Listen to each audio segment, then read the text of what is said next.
संजय राऊत यांचं एक महत्त्वाचं वक्तव्य समोर आलंय। केवळ मुंबईच नव्हे तर ठाणे, कल्याण, डोंबिवली, नाशिक या सगळ्या महापालिकांमध्ये ठाकरेंची शिवसेना आणि मनसे एकत्र लढेल असं राऊतांनी म्हटलंय। महाराष्ट्र आणि मराठी माणसाच्या एकजुटीसाठी ठाकरे बंधूंनी तलवार उपसल्याचं राऊत म्हणाले।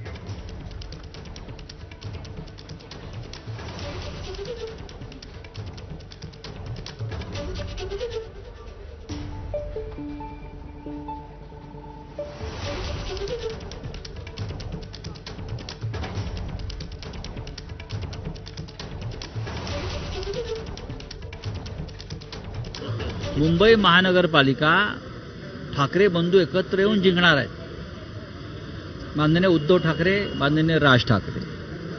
नाशिकमध्ये सुद्धा आम्ही एकत्र लढणार आहोत। ठाण्यामध्ये आम्ही एकत्र लढू, कल्याण डोंबिवलीमध्ये आम्ही एकत्र लढू।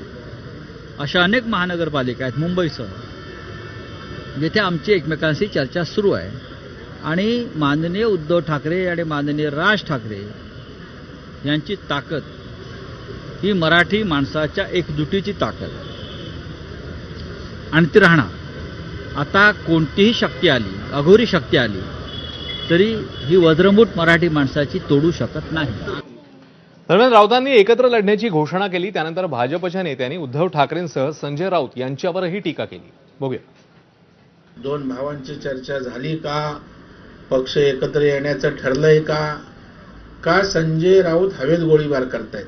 20 वर्ष त्यांना राज ठाकरे साहेब आणि मनसे आठवली नाही, आता त्यांना ते आठवायला लागलंय। एवढी हतबलता संजय राऊत किंवा उबाटाची कधीच महाराष्ट्रानं पाहिलेली नाही। निवडणुका आली की फक्त मराठीचा नारा लावायचा, मला हे कळत नाहीये। आणि मराठी मतं काय आमची नाहीत का? माहितीच्या बाबतीत मोठ्या संख्येमध्ये विधानसभेमध्ये आपण बघितलं, मला वाटतं विक्रमी मतांनी आम्ही विधानसभेमध्ये निवडून आलो। सगळ्या क्लुप्त्यांनी त्या ठिकाणी केल्या, सगळ्या भानगडी लावण्याचं काम त्यांनी वर्षभर त्या ठिकाणी केलं, पण उपयोग काही झाला नाही। मला वाटतं लोकांचा विश्वास आमच्यावरच आहे, महायुतीवरच आहे।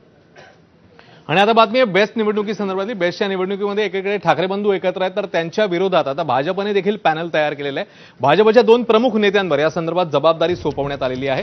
प्रसाद लाड आणि प्रवीण दरेकर यांच्यावर ही जबाबदारी सोपवण्यात आली आहे। भाजपचं सहकार समृद्ध पॅनल ही निवडणूक लढेल। बेस्ट पतपेढीची निवडणूक, ज्याच्यामध्ये देवेंद्र फडणवीस यांचा आम्हाला सहकारी म्हणून आशीर्वाद राहील असं प्रसाद लाड यांनी म्हटलेलं आहे। प्रवीण दरेकर आणि प्रसाद लाड यांच्यावर याची प्रमुख जबाबदारी आहे।